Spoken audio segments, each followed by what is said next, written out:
Querigma, un mensaje a tu corazón, con el pastor Amílcar López.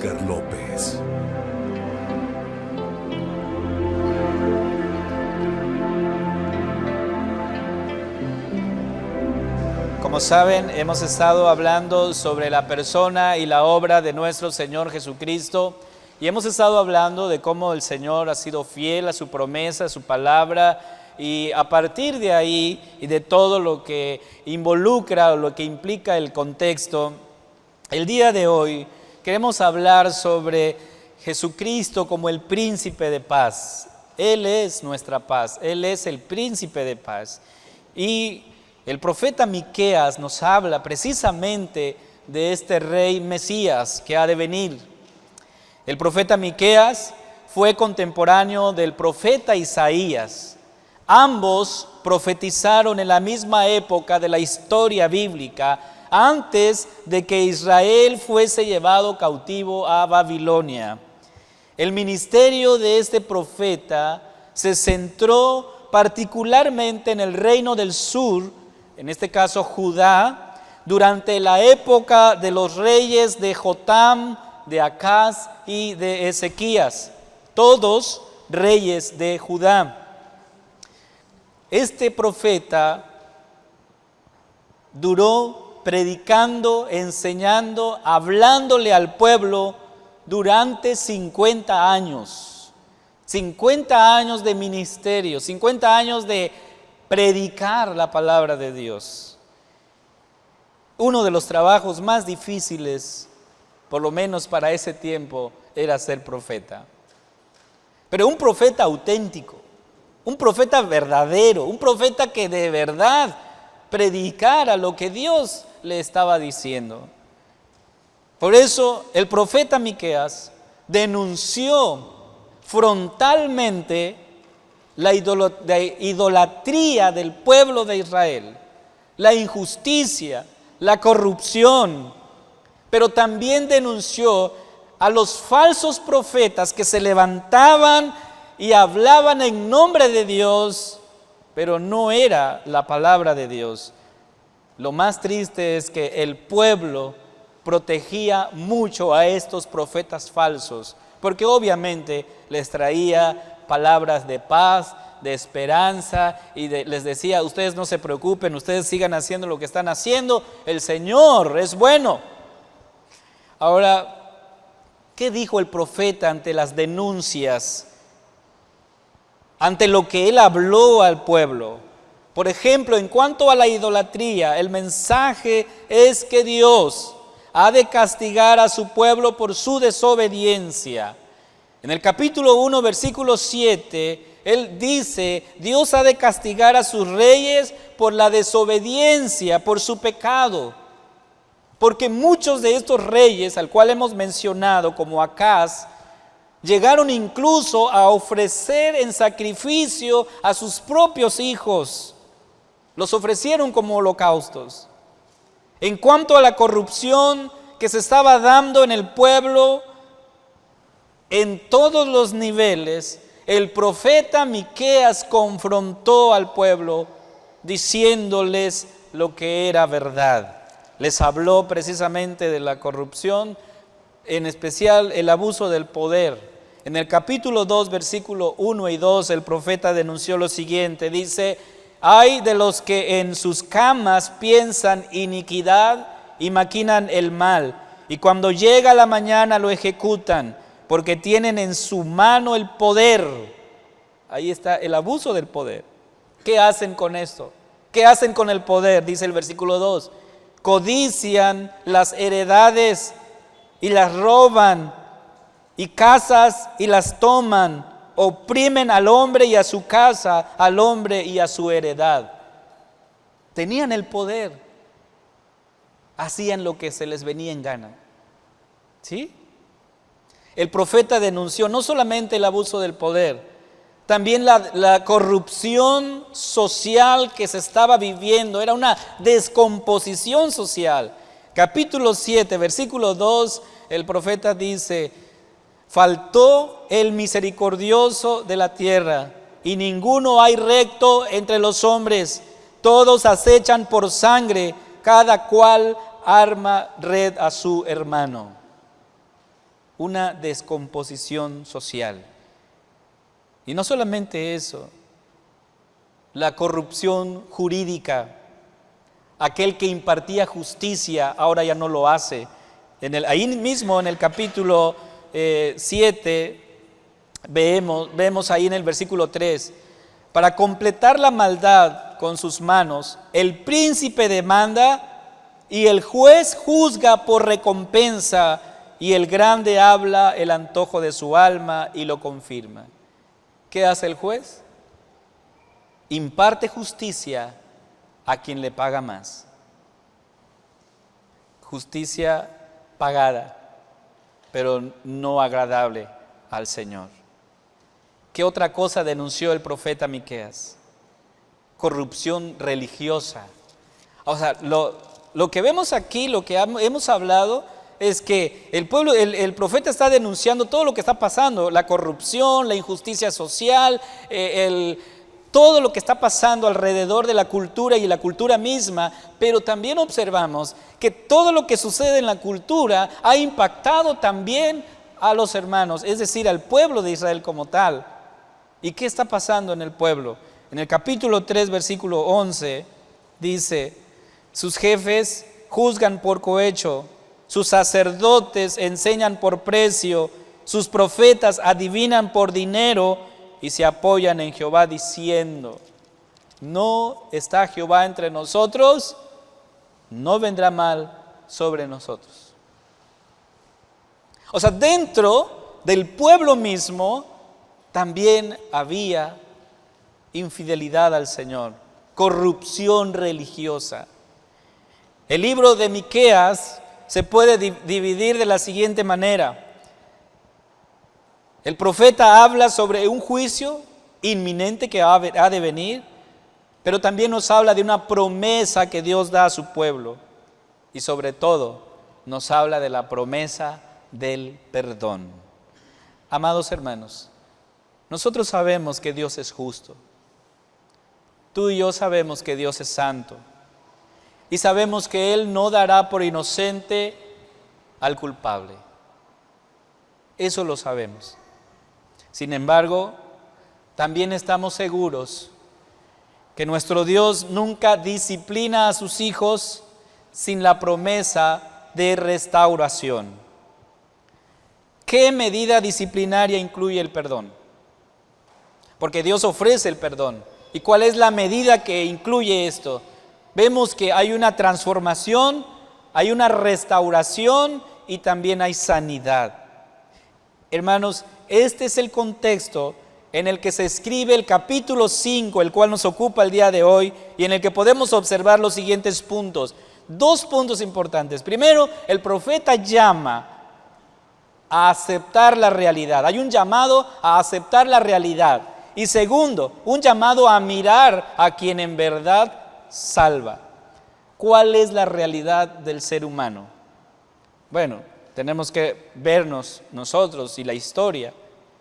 Y resulta que somos personas frágiles en todos los sentidos, hermanos. Tú y yo somos como esa flor del campo. Somos como un pensamiento.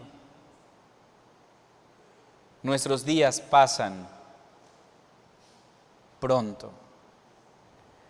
Además de eso, hermanos, el contraste de esta realidad es que somos o nos creemos superhéroes pensando que nosotros podemos, por nosotros mismos, hacer las cosas. La palabra del Señor es muy clara cuando dice: separados de mí, nada. No dice algunas cosas. No dice quizá logres hacer algo. Separados del Señor no podemos hacer nada. Y en esto vemos la realidad del cual la palabra nos dice: esa es tu realidad. ¿Sí? Esa es mi realidad. Somos personas que hoy estamos aquí, gracias a Dios, estamos celebrando, estamos adorando al Señor. Tú no sabes qué va a pasar mañana. ¿Alguien lo sabe? ¿Alguien sabe eso? Tenemos planes, tenemos proyectos y gloria a Dios por ello. Pero no sabemos qué va a pasar mañana. Y cuando nosotros vemos nuestra realidad, encontramos que ciertamente no podemos hacer nada lejos del Señor. Pero entonces es ahí cuando el pecado entra en escena. ¿Qué hace el pecado, hermanos? El pecado nos hace creer que sí podemos.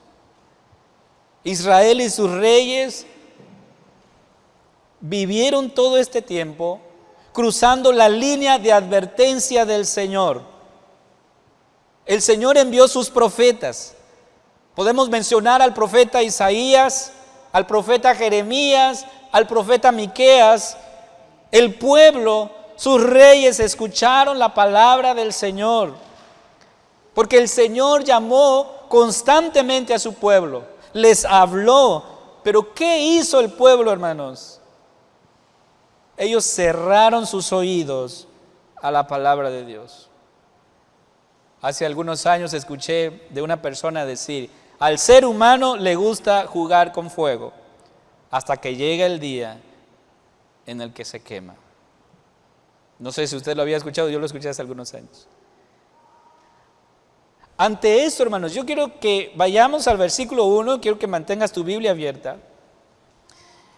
Y vemos aquí el despertar de una realidad, de un golpe seco a lo que en realidad son las cosas. ¿Qué dice el profeta? Versículo 1. Rodéate ahora de muros, hija de guerreros.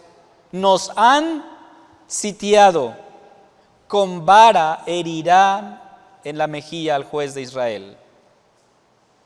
¿Qué está diciendo el Señor aquí? Le está diciendo al pueblo: prepárense, prepárense. Por eso dice rodéense, es como decir al ejército: estén listos, estén preparados, hija de guerreros. Pero luego dice: nos han sitiado. Ay, eso sí es terrible. Aquello que el Señor habló por sus profetas ahora se hace realidad aquí. Y el profeta Miqueas les está hablando. Y por eso podemos decir, hermanos, que nosotros sabemos, tú y yo, que Dios es un Dios justo, es un Dios santo, santo, santo. Y Él no va a permitir que su nombre sea blasfemado por nuestros pecados. ¿Qué hicieron los reyes? ¿Qué hizo el pueblo? Provocaron al Señor. Es como que si ellos le dijeron al Señor en su cara: aquí estamos, hemos hecho lo que se nos ha venido en gana y nada nos ha pasado. Hemos ofrecido a nuestros hijos en sacrificio, hemos defraudado, hemos hecho cosas muy malas y aquí estamos, no ha pasado nada. Es mentira lo que tus profetas dijeron. Pero ahora ellos despertaron a una realidad. ¿Cuál era la realidad? Llegó el enemigo y ahora el pueblo estaba sitiada.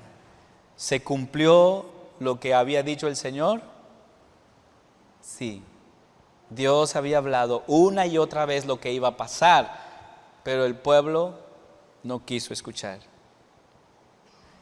Y entonces despertaron a una realidad, viendo las consecuencias de sus pecados y viendo cómo esos pecados los habían alcanzado. Dios cumple su palabra, hermanos.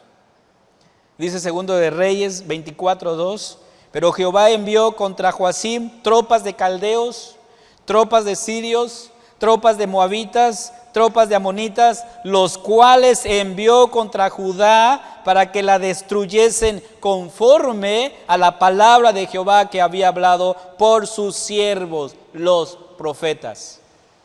¿Se cumplió la palabra del Señor? Sí. ¿Qué pasó con el pueblo? Fueron llevados cautivos.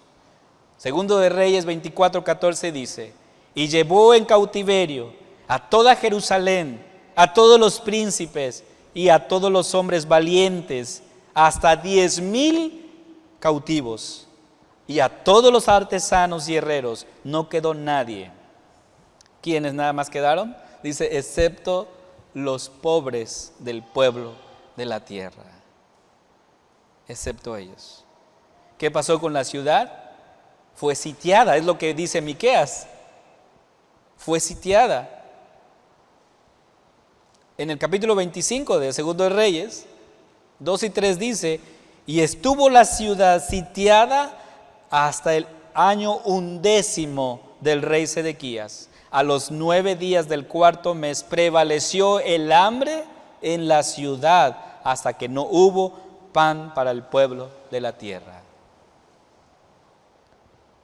¿Usted sabe qué es tener hambre y no tener nada que comer? Y yo creo que no hemos experimentado esa realidad. Digo, podríamos aguantar hambre, pero eso no significa que no tengamos algo porque no podemos comprar algo para comer. Pero Israel fue sitiada. Hubo desabasto de comida.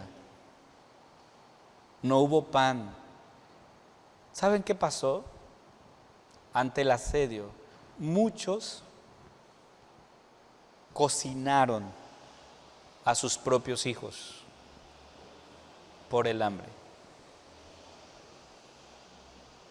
Terrible, terrible la situación que Israel vivió. ¿Qué pasó con el rey? Porque dice Miqueas: nos han sitiado, con vara herirán en la mejilla al juez de Israel. Segundo de Reyes 25:7 dice: degollaron a los hijos de Sedequías, era el rey, en presencia suya. Fue golpeado en la mejilla, imagínense. Degollar, ver degollar a tu propio hijo. ¿Y qué hicieron con este rey? Dice: y a Sedequías le sacaron los ojos y atado con cadenas lo llevaron a Babilonia. Qué vergüenza del rey, pero qué sufrimiento, hermanos. Estaban viviendo la realidad de sus pecados. Entonces el mensaje del profeta Miqueas es desolador. Por eso él llama al pueblo a que se prepare para lo que viene. Ahora nosotros pensamos que podemos afrentar a Dios con nuestras vidas y salir ileso y pensar que no va a pasar nada. Total, ya llevo muchos años viviendo así, ¿qué puede pasarme? Sin embargo, Él siempre nos llamará con lazos de amor. Su palabra es clara para nosotros. Si tú haces lo contrario a lo que Él te ha enseñado, sufriremos las consecuencias de nuestro pecado. Sin embargo, hermanos, en medio de esta realidad desoladora, hay un mensaje de esperanza, hay un mensaje de consuelo, hay un mensaje de un Dios que ama a su pueblo, que se duele con sus hijos una y otra vez, cuando así sus hijos toman la decisión de desobedecerle. Por eso el versículo 2 dice: pero tú, Belén Efrata, pequeña para estar entre las familias de Judá, de ti me saldrá el que será Señor en Israel, y sus salidas son desde el principio, desde los días de la eternidad. Ahora observen bien lo que está pasando aquí. Aquí hay un contraste. Mientras los reyes de Judá y el pueblo han provocado al Señor, han pecado gravemente ante el Señor en su gracia ha de enviar a alguien que cumplirá lo que Israel y sus reyes no pudieron cumplir. La pregunta es: ¿quién es este rey que salva? ¿Quién es este Señor que salva? Dice el versículo 2 que será Señor de Israel. Este rey es Señor de Israel. Es el soberano. A diferencia de los reyes, hermanos, que fueron humillados por su pecado, su rebelión, este rey es Señor, es dueño, es el Altísimo. Y esto es esperanzador, amados hermanos, porque en medio del caos, en medio del dolor, en medio del sufrimiento, Dios sigue siendo Dios. sigue siendo el Señor de los mundos. Hay un himno que entonamos, el número 60 de nuestros seminarios, que dice: soberano, Señor de los mundos. De hecho, es el himno lema de la Iglesia Nacional Presbiteriana de México. ¿Sí? Porque nosotros creemos en la soberanía de Dios, en medio del caos que usted puede ver: violencia, inseguridad, dolor, sufrimiento y todo lo que está pasando. En medio de todo eso, Dios sigue siendo Dios y es soberano. ¿Sí? Lo segundo que vemos aquí, que este Mesías no solamente es Señor, es también eterno. ¿Sí? Es eterno. Él no tiene principio, no tiene fin. El versículo 2 sigue diciendo ahí: y sus salidas son desde el principio, desde los días de la eternidad.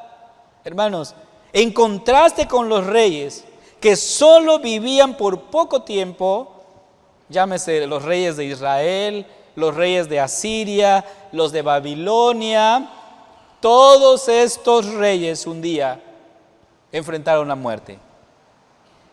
Un día se encontraron con la realidad. Aún y aunque se proclamaron dioses y divinos como lo hicieron los reyes o los emperadores romanos, que se proclamaron divinos, ya no están. Enfrentaron la muerte. Pero Dios sigue vivo y Él permanecerá vivo, porque Él no tiene principio y no tiene fin. Él es eterno. El profeta Isaías nos habla de esta eternidad. En el capítulo 40, versículo 28, él dice: ¿no has sabido, no has oído que el Dios eterno es Jehová, el cual creó los confines de la tierra? No desfallece ni se fatiga con su cansancio, y su entendimiento no hay quien lo alcance. Hermanos, nosotros como seres humanos vamos a llegar un día, yo estoy hablando de mí, no de ustedes. Yo un día voy a llegar, si el Señor me da vida, a viejito, y mis fuerzas se van a debilitar, ya no tendré fuerzas para subir las escaleras, tendré que usar un elevador, no sé, eso es parte de la vida, hermanos. Un día nuestro cuerpo ya no va a resistir. Esa es la realidad. Hoy tengo fuerzas, pero ya no cuando tenía 15 años. ¿Sí? Un día salimos a jugar fútbol y yo dije 5 minutos y canso a este muchacho, y ni llegué a los 5 minutos porque yo ya estaba fatigado. Sí, ya la edad, no estoy tan grande, pero no pregunten cuántos años tengo. Pero un día eso te alcanza, no somos eternos, hermanos. Un día eso va a pasar, aunque tú no quieras, un día eso va a pasar. Pero en contraste de mi vida con el Señor es que Él es eterno. Él es eterno, hermanos. Él no tiene principio y no tiene fin. Entonces el profeta Miqueas ha mencionado uno de los nombres de Dios y uno de sus atributos. Primero, su nombre dice que Él es Señor. Ese es su nombre. ¿Y cuál es su atributo? Dice: Él es eterno. Atributos de Dios. Él es eterno, algo que yo no puedo tener. Recuerden, hermanos, que se nos ha enseñado, por lo menos, a distinguir los atributos que Dios comunica con el ser humano y los atributos que no se comunican con nosotros.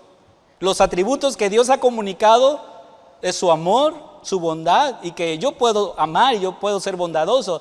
Pero uno de los atributos que Dios no ha comunicado con nosotros es su eternidad. Yo no soy eterno, ¿sí? Pero Él sí, hermanos. Entonces el profeta sigue mencionando los nombres de Dios, pero ahora lo va a hacer en un sentido más íntimo. Versículo 4. Y él estará, dice, y apacentará con poder de Jehová. ¿Qué está diciendo el profeta, hermanos? Cuando usa el término apacentar, el profeta está pensando en un pastor, en alguien que hace esa labor. Lo que está diciendo aquí el Señor es que el que vendrá pastoreará a su pueblo como debe ser, no como los líderes de Israel, no como yo. ¿Sí? Si ustedes enlistan número de habilidades o de atributos y dicen, vamos a calificar al pastor Amílcar, les aseguro que van a encontrar muchas fallas. ¿Sí? Muchas. Pero en contraste, el Señor no. Dios no es así. Por eso Jesús, en el Evangelio de Juan, en el capítulo 10, versículo 11, Él dice, yo soy el buen pastor. El buen pastor su vida da por las ovejas. Yo no me acerco a nada de esta declaración. El Señor en su gracia un día quiso llamarme y me puso ahora en este lugar para predicar, para enseñar. Pero aun y cuando todos los días yo me pueda esforzar, no lograré hacer lo que el buen pastor hace. ¿Sí? Así es que yo no quiero que me veas a mí, que tú veas a Cristo, al buen pastor. Ese buen pastor su vida da por las ovejas. ¿Sí? Ahora, no solamente dice que es nuestro buen pastor, porque dice aquí, apacentará con poder de Jehová. Dice, con grandeza del nombre de Jehová, su Dios, y morarán seguros, porque ahora será engrandecido hasta los fines de la tierra. Versículo 5. Y este será nuestra paz. Hermanos, el profeta Isaías nos habla del Mesías como el príncipe de paz. Cuando él anuncia del Mesías que vendrá, él dice, su nombre será admirable, consejero, Padre eterno, príncipe de paz. El profeta Isaías habló de esto. Y este príncipe de paz, ¿qué dijo de sí mismo? ¿Ustedes recuerdan la declaración de Jesús? Él dijo, la paz os dejo y mi paz os doy. Yo no os la doy como el mundo la da. No se turbe vuestro corazón ni tenga miedo, porque Él es el príncipe de paz. Por eso Él dice aquí en el versículo 5, el profeta diciendo, y este será nuestra paz, la verdadera paz, hermanos. Y menciona cuando vengan los enemigos, en este caso los asirios, cuando vengan a la tierra, cuando hollaren sus palacios, ¿qué va a hacer el Señor? Entonces dice, levantaremos a Él 7 pastores. El número 7 en contexto bíblico es el número perfecto. Eso es lo que Dios va a hacer, es su promesa, hermanos. Pero yo quiero entonces ir terminando, viendo las profecías del profeta Miqueas. Podemos ver que el pueblo y sus reyes fueron castigados por sus pecados, fueron abofeteados por sus rebeliones, fueron humillados por su desobediencia. Pero cuando yo veo la vida del Mesías, encuentro también que Él experimentó todo eso, hermanos. La ira de Dios, la humillación, pero no por su pecado, sino por tus pecados, por mis pecados. Y aquí puedo ver, hermanos, que a este Dios no solo corrige con lazos de amor, sino que nos ofrece, te ofrece ser tu pastor. Él te ofrece eso. Y no solamente eso, dar su paz. La pregunta aquí es, ¿el hombre quiere esta paz? Porque Jesús ha dicho, mi paz os dejo, mi paz os doy. ¿El hombre quiere esta paz?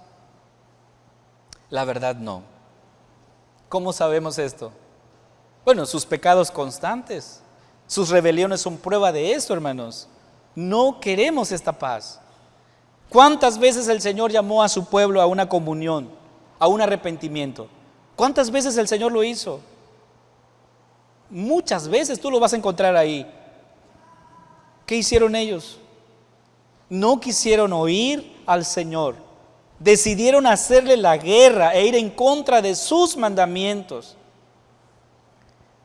Leyendo algo que escribió el pastor Sproul, él dijo lo siguiente: cuando pecamos, no solo desobedecemos a Dios y deshonramos a Dios, sino que nos transgredimos unos a otros, y así nos encontramos por naturaleza, como dicen las Escrituras, en enemistad con Dios, en guerra con Dios.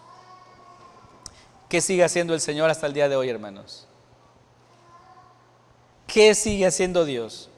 Aún nos está ofreciendo su reconciliación, porque la reconciliación trae consigo paz, hermanos.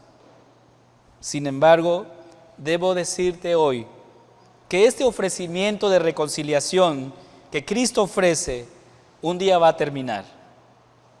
Tiene fecha de caducidad. ¿Sí? ¿Qué debemos hacer entonces? Creer en Cristo como nuestro único y suficiente Salvador. Y al hacerlo, hermanos, la reconciliación se hace efectiva y en consecuencia empezamos a experimentar de la paz del Señor. Desde la caída, cuando nosotros vemos la historia, encontramos que desde la caída el hombre ha vivido en enemistad con Dios. El Señor envió a su Hijo Jesús para que por su sacrificio lograra la reconciliación con el Padre. Y el efecto, hermanos, de esa reconciliación trajo consigo mismo paz con Dios. Esta paz es ofrecida constantemente hasta el día de hoy. Sin embargo, como hemos dicho, este ofrecimiento de paz tiene un límite de tiempo. La pregunta que quiero dejarte el día de hoy es: ¿cómo responderás a este ofrecimiento del Señor? Él dice que Él es el príncipe de paz. Dice el profeta Miqueas: y este será nuestra paz. Y Jesús dijo: mi paz os dejo, mi paz os doy. Él lo está ofreciendo a cada uno de nosotros. Está ofreciendo su paz. ¿Cómo vas a responder a ese ofrecimiento del Señor? ¿Qué vas a hacer con ello? Yo confío y espero que podamos aceptar con gozo y alegría lo que el Señor nos está ofreciendo, su paz. Gracias por escucharnos. Nos volveremos a encontrar cuando presentemos tu programa Querigma, un mensaje al corazón.